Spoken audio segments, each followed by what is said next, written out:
بسم اللہ الرحمن الرحیم۔ ایک دن سلطان نور الدین زنگی نے تنہائی میں یوسف سے پوچھا، کیا تم چوگان کھیلنا جانتے ہو؟ سلطان محترم، مجھے شہ سواری کا فن آتا ہے، مگر اس کھیل سے مجھے کوئی دلچسپی نہیں، یوسف نے ادب و احترام کے ساتھ عرض کیا۔ میں چوگان کا دلدادہ ہوں، سلطان نور الدین زنگی نے پرجوش لہجے میں کہا۔ یہ مردانہ کھیل بھی ہے اور مجاہدین کے لیے ایک قسم کی عبادت بھی، اس لیے تم بھی چوگان کھیلا کرو۔ سلطان نور الدین زنگی کو عشق کی حد تک چوگان کے کھیل سے دلچسپی تھی۔ ان کی اسی دلچسپی کو دیکھ کر ایک دن کسی بزرگ نے انہیں بڑے دربار میں ٹوکتے ہوئے کہا تھا، کسی مسلمان حاکم کو یہ زیب نہیں دیتا کہ وہ ایک فضول کام میں اپنا قیمتی وقت برباد کرے۔ سلطان نور الدین زنگی نے بڑے صبر و تحمل کے ساتھ بزرگ کے اس سوال کو سنا اور پھر نہایت نرم اور شیریں لہجے میں جواب دیتے ہوئے کہا، اللہ شاہد ہے کہ میں اس کھیل کو دل لگی کے واسطے نہیں کھیلتا۔ چوگان میرے لیے ایک ورزش ہے، کیونکہ ایک مجاہد ہمیشہ جنگ میں مصروف نہیں رہتا۔ جب میں یہ کھیل کھیلتا ہوں، میرا گھوڑا کسی دشمن پر اچانک حملے کے لیے تیار رہتا ہے۔ بزرگ نے بڑی حیرت کے ساتھ سلطان نور الدین زنگی کا جواب سنا اور بڑے والہانہ انداز میں بولے، اللہ سلطان کی عمر دراز کرے۔ شاید ہے کسی حاکم نے اللہ کی رضا حاصل کرنے کے لیے یہ کھیل کھیلا ہو۔ یہی وجہ تھی کہ سلطان نور الدین زنگی نے صلاح الدین کو چوگان کا کھیل کھیلنے کا مشورہ دیا۔ قدرتی طور پر صلاح الدین بہترین شہ سوار تھا، نتیجتاً اس نے چند ماہ کی محنت کے بعد چوگان جیسے مشکل کھیل میں بھی مہارت حاصل کر لی۔ پھر ایک دن سلطان نے اپنے تمام امیروں کو میدان میں جمع کر کے حکم دیا تھا کہ تم لوگ اپنے اپنے فن کا مظاہرہ کرو اور ایک دوسرے پر سبقت لے جانے کی کوشش کرو۔ بس یوں ہی سمجھ لو کہ آج تمہارے فن سپاہ گری کا امتحان ہے۔ سلطان نور الدین زنگی نے ایک خاص حکمت عملی اختیار کرتے ہوئے اپنے تمام امراء کے دلوں کو جوش اور ولولے سے بھر دیا تھا۔ صلاح الدین بھی چوگان کے اس کھیل میں شریک تھا۔ اپنے امیروں کو حکم دینے کے بعد سلطان نور الدین زنگی اس نوعمر کھلاڑی سے بھی مخاطب ہوا، یوسف آج تمہاری آزمائش ہے۔ پھر مقابلہ شروع ہوا اور تھوڑی ہی دیر میں یہ بات ثابت ہو گئی کہ سلطان نور الدین زنگی کا کوئی سالار یا امیر اس کھیل میں صلاح الدین کی برابری نہیں کر سکتا۔ مقابلہ ختم ہوا اور تمام امراء نے بیک زبان صلاح الدین کی تعریف کی اور صلاح الدین اور سلطان نور الدین کی پیش بینی کا اعتراف کرتے ہوئے کہا، ہماری آنکھیں دیکھ رہی ہیں کہ یہ نوجوان آگے چل کر بڑا سپہ سالار ثابت ہوگا۔ سلطان نور الدین زنگی نے بڑی محبت سے صلاح الدین کے کاندھے پر ہاتھ رکھتے ہوئے کہا، میری نظریں جس منظر کو دیکھ رہی ہیں وہ تمہاری نگاہوں سے پوشیدہ ہے۔ صلاح الدین کے لیے سلطان نور الدین زنگی کی زبان سے یہ ستائشی الفاظ سن کر امیر ابن مرکوم کے سینے میں حسد کی آگ پوری شدت سے بھڑک اٹھی اور اس کا سرخ چہرہ کچھ دیر کے لیے سیاہ پڑ گیا۔ ان دنوں نجم الدین ایوب شہر سے باہر تھا۔ پھر جب وہ واپس آیا اور بیوی نے اسے چوگان کے اس مقابلے کی تفصیلات سنائیں تو وہ فرط مسرت سے چیخ اٹھا، مرحبا میرے بیٹے یوسف، مرحبا، تمہیں یہ شاندار کامیابی مبارک ہو۔ یہ کہہ کر نجم الدین ایوب نے بیٹے کی کشادہ پیشانی کو طویل بوسہ دیا، اب مجھے یقین آ گیا کہ تم نے میری نصیحت کو دل سے قبول کر لیا ہے۔ پھر شام کے تمام امیروں اور وزیروں نے یہ منظر بڑی حیرت سے دیکھا کہ سلطان نور الدین زنگی یوسف صلاح الدین کے ساتھ چوگان کھیل رہے ہیں۔ ابتدا میں یوں ہوا کہ صلاح الدین سلطان نور الدین زنگی سے آگے نکل جانا چاہتا تھا، مگر سلطان کے احترام کے پیش نظر وہ ہر بار اپنے گھوڑے کی لگامیں کھینچ لیتا تھا۔ کچھ دیر تک تو سلطان اس کے طرز عمل کو سمجھنے سے قاصر رہے، مگر پھر انہیں اندازہ ہو گیا کہ صلاح الدین قصداً یہ حرکت کر رہا ہے۔ اس خیال کے آتے ہی سلطان نور الدین زنگی نے ڈانٹتے ہوئے کہا، یوسف، اس وقت میں تمہارا سلطان نہیں، سخت ترین حریف ہوں، اپنی پوری صلاحیتوں اور توانائیوں کے ساتھ میرا مقابلہ کرو۔ سلطان کا حکم سنتے ہی صلاح الدین نے اپنا گھوڑا آگے بڑھایا اور وائی شام کو مقابلے میں شکست دے دی۔ یہ سلطان نور الدین زنگی کی اعلیٰ ظرفی تھی کہ اپنی شکست پر ناراض ہونے کے بجائے انتہائی مسرت کا اظہار کیا اور انعام کے طور پر صلاح الدین کو ایک قیمتی خلعت عطا کی گئی۔ پھر ایک دن صلاح الدین سلطان نور الدین زنگی کے ساتھ چوگان کھیل رہا تھا کہ ایک خوفناک حادثہ پیش آیا۔ یوسف سلطان کے گھوڑے کا تعاقب کر رہا تھا۔ دونوں گھوڑے اپنی پوری رفتار میں تھے کہ یکایک صلاح الدین کے گھوڑے کو ٹھوکر لگی اور وہ اوندھے منہ زمین پر گر پڑا۔ اس کے ساتھ ہی یوسف بھی دور تک گھسٹتا چلا گیا۔ میدان کے کنارے کھڑے ہوئے خدمتگار دوڑ پڑے۔ سلطان نور الدین زنگی نے بھی فوراً ہی اپنے گھوڑے کی لگامیں کھینچ لیں اور بھاگتے ہوئے صلاح الدین کے پاس پہنچے۔ صلاح الدین کا گھوڑا جس انداز سے زمین پر گرا تھا، اسے دیکھ کر وہاں موجود خدمتگاروں نے یہی اندازہ کیا کہ گھوڑے کے ساتھ سوار کو بھی شدید جسمانی نقصان پہنچا ہوگا اور دونوں کی جانیں ضائع ہونے کا بھی اندیشہ تھا، مگر لوگوں کے سارے اندیشے غلط ثابت ہوئے۔ جب سلطان نور الدین زنگی گھبرائے ہوئے صلاح الدین کے قریب پہنچے تو وہ زمین سے اٹھنے کی کوشش کر رہا تھا۔ سلطان نور الدین زنگی نے سہارا دیا تو وہ فوراً اٹھ کھڑا ہوا اور مسکراتے ہوئے کہنے لگا، میں اللہ کے فضل و کرم اور سلطان عادل کی دعاؤں سے بالکل ٹھیک ہوں۔ سلطان نور الدین زنگی بڑی بے چینی کے ساتھ صلاح الدین کے پورے جسم کا جائزہ لے رہے تھے۔ بڑی عجیب بات تھی کہ اتنے بڑے حادثے میں صلاح الدین کے ہاتھوں اور پشت پر معمولی زخم آئے تھے، مگر اس کا دلکش چہرہ مکمل طور پر محفوظ تھا۔ سلطان نور الدین زنگی کی غیر معمولی پریشانی دیکھ کر صاف محسوس ہو رہا تھا کہ صلاح الدین یا تو ان کا حقیقی چھوٹا بھائی ہے یا پھر بیٹا۔ سلطان کی یہ توجہ اور اضطراب دیکھ کر صلاح الدین کی آنکھوں میں آنسو آ گئے۔ سلطان محترم، میں آپ کی اس خصوصی الطاعت کو کبھی فراموش نہیں کر سکوں گا اور میں اللہ تعالیٰ کی اس عنایت خاص کو کبھی نہ بھلا سکوں گا کہ اس نے ایک انتہائی خوفناک حادثے کو سلامتی کے ساتھ ٹال دیا۔ سلطان نور الدین زنگی نے نہایت پرسوز لہجے میں کہا، تم میرے دست و بازو ہو یوسف۔ پھر صلاح الدین گھوڑے کی طرف متوجہ ہوا، جس کی ہڈیاں تو سلامت تھیں مگر پورا بدن زخموں سے چور تھا۔ یوسف جھکا اور آہستہ آہستہ گھوڑے کی پشت پر ہاتھ پھیرنے لگا۔ میرے وفادار ساتھی، میں تجھ سے شرمندہ ہوں کہ تجھے ناحق میری وجہ سے یہ تکلیف پہنچی۔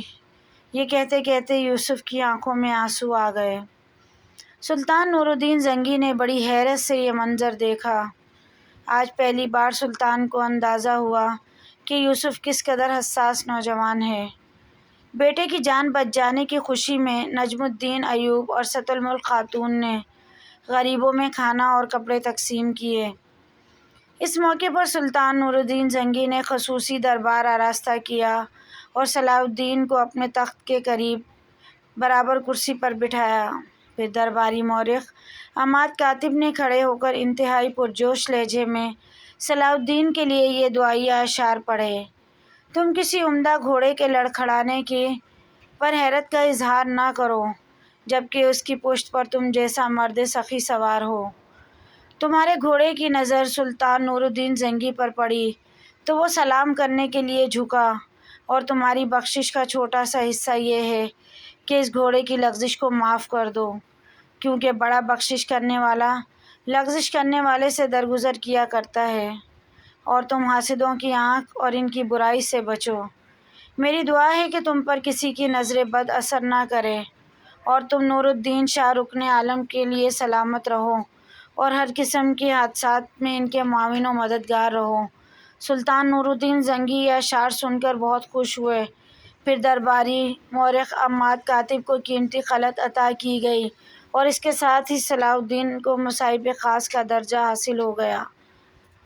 سلطان کے اس اعلان سے اکثر درباری صلاح الدین کی قسمت پر رشک کرنے لگے، مگر امیر ابن مرکوم کی حسد کی آگ کچھ اور شدت سے بھڑکنے لگی۔ جوسلن ثانی، جسے نور الدین زنگی نے اندھا کرا کے حلب کے قید خانے میں ڈال دیا تھا، وہ دن رات زندہ کی دیواروں سے سر ٹکراتا اور گریہ وزاری کرتا رہتا، اے خداوند خدا، تو نے صلیب کے بندوں کو کیسا تنہا چھوڑ دیا ہے۔ جوسلن ثانی کی یہ فریاد کچھ دیر تک حلب کے قید خانے میں گونجتی رہتی اور پر توڑ دیتی۔ بظاہر یہ فتنہ گر ہمیشہ کے لیے ناکارہ ہو چکا تھا، مگر عیسائی دنیا نے سلطان نور الدین زنگی کے ہاتھوں ایڈیسا کی عبرتناک شکست کو فراموش نہیں کیا تھا۔ پھر اچانک صلیبیوں میں ایک اور فتنہ گر نمودار ہوا، جو اسلام دشمنی میں گاڈفرے اور جوسلن ثانی اور بالڈون سے بھی کہیں آگے تھا۔ بالڈون کا مختصر تعارف یہ ہے کہ وہ شاہی یروشلم گاڈفرے کا چھوٹا بھائی تھا۔ گاڈفرے کی شدید خواہش تھی کہ وہ مسلمانوں کا وجود صفحۂ ہستی سے مٹا دے اور پورے مشرق کو اپنے گھوڑوں کے سموں سے رون ڈالے، مگر اس کا یہ ارمان پورا نہ ہو سکا اور 1100 کو فرشتہ اجل نے اس کی سانسیں غصب کر لیں۔ مرنے سے ایک دن پہلے گاڈفرے نے اپنے چھوٹے بھائی بالڈون کو تنہائی میں طلب کرتے ہوئے کہا، میرے عزیز بھائی، ایسا لگتا ہے کہ میری سانسوں کا شمار پورا ہو چکا ہے۔ گاڈفرے کی آنکھوں سے آنسو رواں تھے۔ برادر محترم، طبیبوں کو امید ہے کہ آپ جلد صحت یاب ہو جائیں گے، بالڈون نے بڑے بھائی کو تسلی دی۔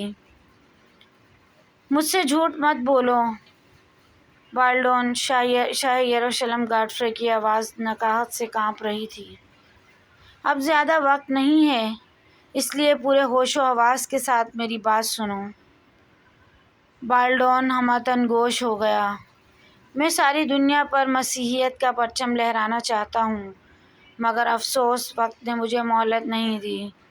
گاڈفرے کمزوری کے باعث رک رک کر بول رہا تھا۔ مجھے یقین ہے کہ میرے مرنے کے بعد یروشلم کے عیسائی تمہیں اپنا بادشاہ منتخب کر لیں گے۔ پھر جب تم تخت نشین ہو جاؤ تو میرے ناتمام خواب کی تعبیر تلاش کرنا۔ آپ کا خواب کیا ہے برادر محترم؟ بالڈون نے اداس لہجے میں پوچھا۔ ہمیں کسی بھی مذہب کے ماننے والے سے کوئی دشمنی نہیں ہے۔ گاڈفرے کی آواز آہستہ آہستہ مدھم ہوتی جا رہی تھی۔ بس مسلمان ہی ہمارے پہلے اور آخری دشمن ہیں، اس لیے کہ وہ یسوع مسیح کو خدا کا بیٹا نہیں مانتے۔ تم پر فرض ہے کہ تم مسلمانوں سے اپنے پیغمبر کی توہین کا ایسا بدلہ لو کہ اسے رہتی دنیا تک یاد رکھا جائے۔ بالڈون نے بڑے بھائی کے کانپتے ہوئے ہاتھ اپنے ہاتھ میں لے کے وعدہ کیا کہ وہ مسلمانوں کے قصر اقتدار کو ڈھا کر ہی دم لے گا، اور آخری نصیحت گاڈفرے کی آواز ڈوبنے لگی۔ اپنے دشمن کو کبھی معاف نہ کرنا۔ ایک حکمران کے لیے اس سے بڑی حماقت کوئی اور نہیں ہو سکتی کہ وہ اپنے دشمن کو امان بخش دے۔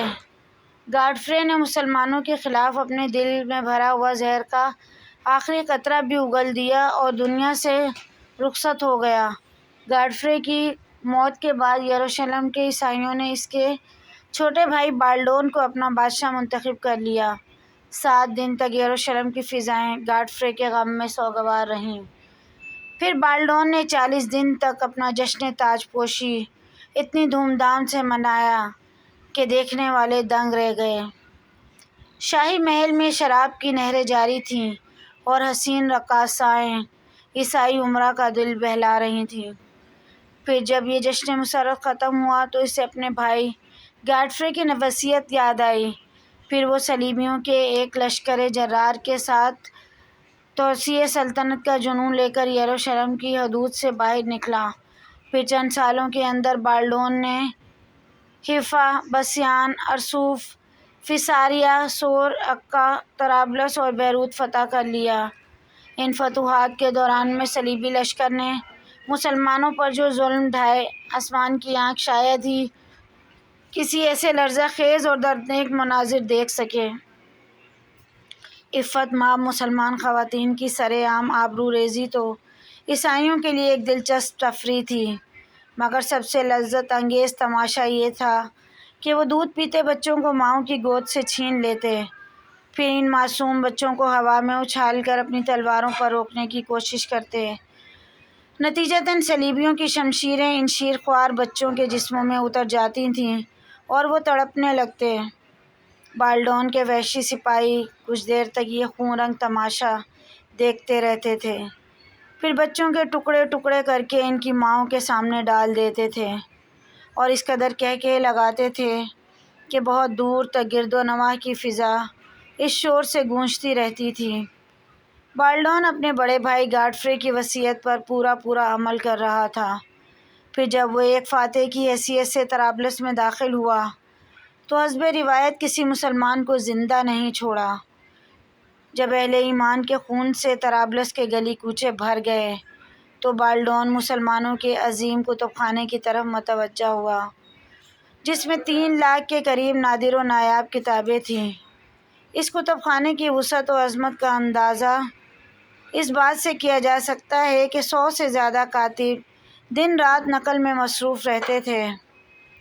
جب بالڈون طرابلس کے کتب خانے کی طرف بڑھا تو اپنے وقت کا متصب ترین پادری گارڈزن بھی اس کے ہمراہ تھا۔ پادری کے ہاتھ میں ایک جلتی ہوئی مشعل تھی اور وہ دنیا کی نہایت قیمتی اور نایاب کتابوں کو آگ لگانے جا رہا تھا۔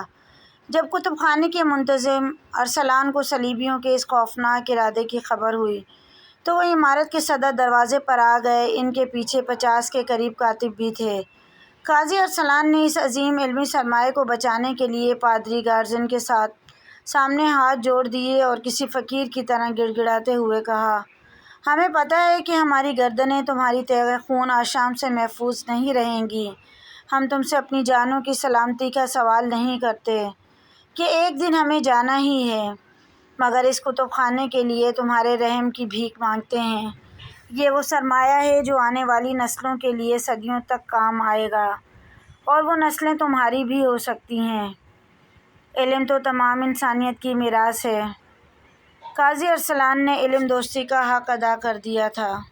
انہیں اپنی جان سے زیادہ ان یادگار تصانیف کی فکر تھی جو اہل دانش کی صدیوں کی تحقیق و جستجو اور ذہنی کاوشوں کا نتیجہ تھیں، مگر جنونی پادری گارڈزن نے قاضی ارسلان کی تمام التجاؤں کو نہایت حقارت سے ٹھکرا دیا اور غضبناک لہجے میں بولا، ہم نے یسوع مسیح سے وعدہ کیا ہے کہ ہم اس زمین پر مسلمانوں کی کسی یادگار کو قائم نہیں رہنے دیں گے۔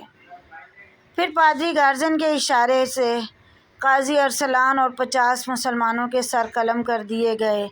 اس کے بعد گارڈزن نے آگے بڑھ کر کتب خانے کو آگ لگا دی۔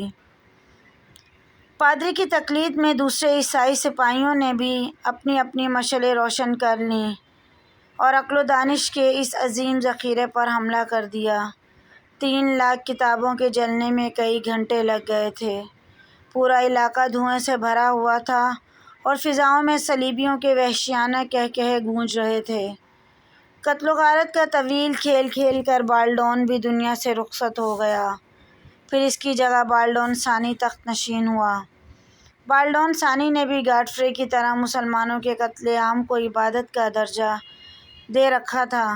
وہ ایسا وحشی اور احسان فراموش عیسائی حکمران تھا کہ ایک بار رملہ کے قیام کے دوران مسلمانوں نے پورے شہر کو گھیر لیا تھا۔ اس صورتحال میں بالڈون ثانی کے باہر نکلنے کی کوئی صورت باقی نہیں رہی تھی، یہاں تک کہ وہ اپنی زندگی سے مایوس ہو چکا تھا۔ پھر اس موت کی وادی میں ایک مسلمان ہی اس کے کام آیا۔ یہ وہ مسلمان سپاہی تھا جس پر بالڈون نے کبھی کوئی احسان کیا تھا۔ آخر اس مسلمان نے احسان کا بدلہ اتارنے کے لیے بالڈون ثانی کو ایک خفیہ راستے سے شہر سے باہر نکال دیا۔ پھر جب بالڈون ثانی اپنی محفوظ پناہ گاہ تک پہنچ گیا تو اس نے ایک بھاری لشکر کے ساتھ رملہ پر حملہ کر دیا، جس کے نتیجے میں بے شمار مسلمان تیغ تیغ ہو گئے۔ صلیبیوں کی طاقت روز بروز بڑھتی جا رہی تھی، یہاں تک کہ عیسائیوں کی 4 مضبوط ریاستیں قائم ہو گئی تھیں۔ ابھی یہ سیلاب بلا کچھ اور مسلمان علاقوں کو لپیٹ میں لینے والا تھا کہ عماد الدین زنگی مرحوم نے ایڈیسا میں جوسلن ثانی کو شکست دے کر صلیبی سلطان کا ایک مضبوط ستون ڈھا دیا۔ بعد میں سلطان نور الدین زنگی نے جوسلن ثانی کو اندھا کر کے ہمیشہ کے لیے اس فتنہ گر کی سازشوں کا خاتمہ کر دیا۔ ابھی دنیا بھر کے عیسائی ایڈیسا کی شکست کا ماتم کر ہی رہے تھے کہ صلیبیوں میں ایک اور فتنہ گر پیدا ہوا جو مذہبی عصبیت میں دوسرے عیسائیوں سے زیادہ شفاف تھا۔ یہ ایک پراسرار راہب سینٹ برنارڈ تھا جو برگنڈی کے ایک امیر کا بیٹا تھا۔ یکا یک برنارڈ عیش و عشرت کی زندگی چھوڑ کر تارک الدنیا ہو گیا اور ایک غار میں بیٹھ کر 15 سال تک عبادت کرتا رہا۔ مزید اقساط جاری ہیں، دیکھنے کے لیے چینل کو ضرور سبسکرائب کریں۔ ویڈیو پسند آئے تو لائک شیئر کمنٹ کیجیے۔